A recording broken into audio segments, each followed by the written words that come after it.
वे बेचारे चले गए हैं जो फूलों का मौसम लाने के खातिर चले गए, जो राष्ट्रभूमि के खातिर इस मातृभूमि पर सोए। हम में से कितने हैं जो उनके लिए हृदय से रोए।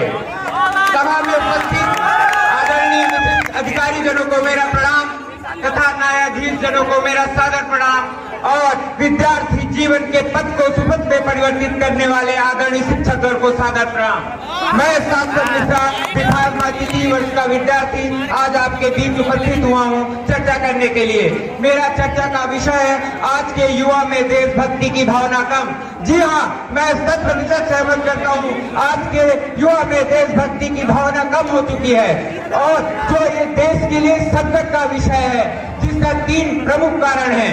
राजनीति, गंदी राजनीति और आधुनिक यंत्र का प्रयोग और भावना में कमी। जिस प्रकार आज के युवा आधुनिक यंत्र का प्रयोग ज्यादा कर रहे हैं, उससे देश के लिए बहुत ही निंदनीय खबर है। और यही नहीं, वो आधुनिक यंत्र का ज्यादा प्रयोग करके अपने माता पिता के साथ नहीं रह पा रहे हैं, तो देश को क्या देंगे। एक सही आधुनिक कवि ने सही कहा है कि कोई सेटिंग में व्यस्त है, कोई डेटिंग पे व्यस्त है, देश का भविष्य भी चैटिंग में व्यस्त है। जी नहीं, ऐसा नहीं होना चाहिए। कर देना चाहिए।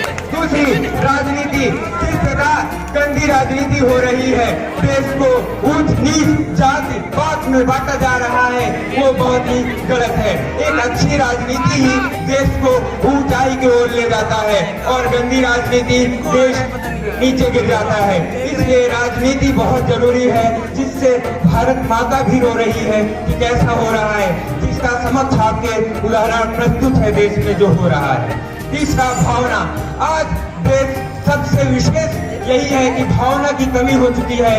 लोग आज के युवा वर्ग अपने बुजुर्गों के पास बैठना बंद कर चुके हैं, वीरों की गाथाओं को गाना बंद कर चुके हैं, उनको पढ़ना बंद कर चुके हैं। तो कहाँ से जगेगी देशभक्ति। इसलिए भावनाओं को जगाएं। और मैं सबसे ज्यादा चिंतित हूँ आज के माता पिता और कॉलेज और यूनिवर्सिटीज से। माता पिता सही संस्कार नहीं दे पा रहे हैं अपने बच्चों को। कॉलेज यूनिवर्सिटी में राष्ट्रीय पर्व पर छुट्टी कर दी जाती है, नहीं करनी चाहिए। उस दिन बुला के वीरों को गाथाओं को बताना चाहिए। और यही कहना चाहूंगा कि देखिए, देशभक्ति मतलब ये नहीं कि आप आर्मी में ही जाएं। देशभक्ति का मतलब ये है कि आप मेहनत ईमानदारी से देश के कण कण को स्वर्ण में परिवर्तित कर दें, वो देशभक्ति है। देशभक्ति ये है कि दावों में अपना योगदान दे, वो देशभक्ति है। माननीय अटल बिहारी वाजपेयी जी ने कहा था कि भारत कोई भूमि का टुकड़ा नहीं है, यहाँ कंकर शंकर है और नदी नदी गंगा है। ये अर्पण की भूमि है, तर्पण की भूमि है। यहाँ नंदन की धरती है, अभिनंदन की धरती है। और हम जिएंगे तो भारत के लिए, मरेंगे तो भारत के लिए। और मरने के बाद भी गंगा जल में कोई भी अस्थियों को अगर कान लगे के सुनेगा तो एक ही आवाज आएगी, भारत माता की जय हिंद, जय भारत।